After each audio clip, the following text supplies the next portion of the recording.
This is elven land, Dwan, upon which your kind dies. Allow me to play you an elven folk tune. The Civil War in Toussaint, a history of elves.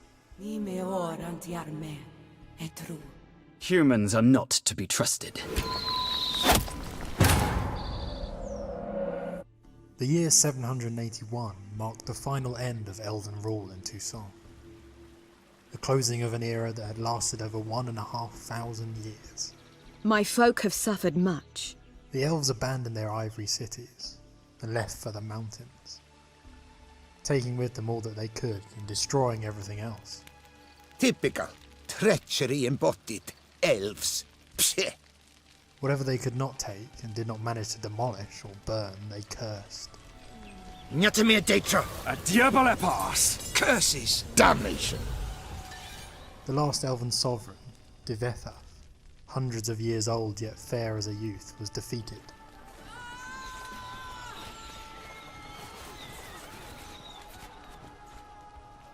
Weeping over the slain army of his forever young brothers and sisters, he agreed to pay homage to Ludovic, the first human king of Toussaint, who, though young, was as shrunken and ugly as the night after Seidhe. Putting on no end of airs and graces, Ludovic boasted, "Look, the proud elf shall bow down before me and kiss my royal feet with humility." To degrade Diwethaf even further, Ludovic decided the homage should take place in the elf king's barely abandoned palace. The throne on which Ludovic now boldly lounged bore still smouldering marks from the fire set by the elves, who had sought to burn the whole place down as they left. So the proud elven king bowed down before the human king, and offered him a sacrifice of bread and wine, as well as his sword and shield, spewing out merciless mockery all the while.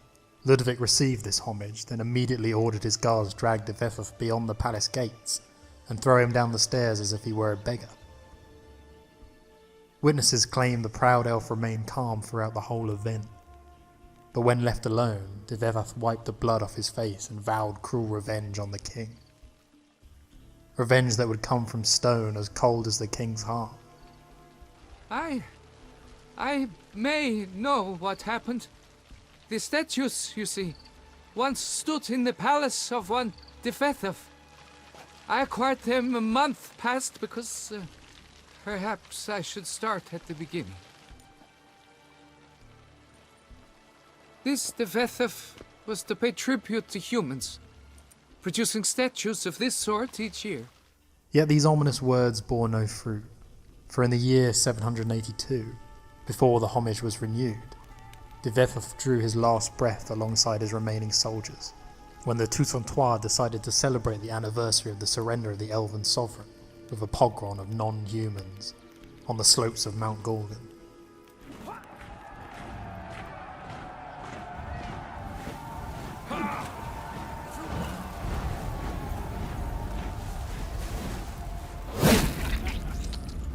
Few survived. Yet he did so but once, for he perished in the massacre of non-humans at the foot of Mount Gorgon in the year 782.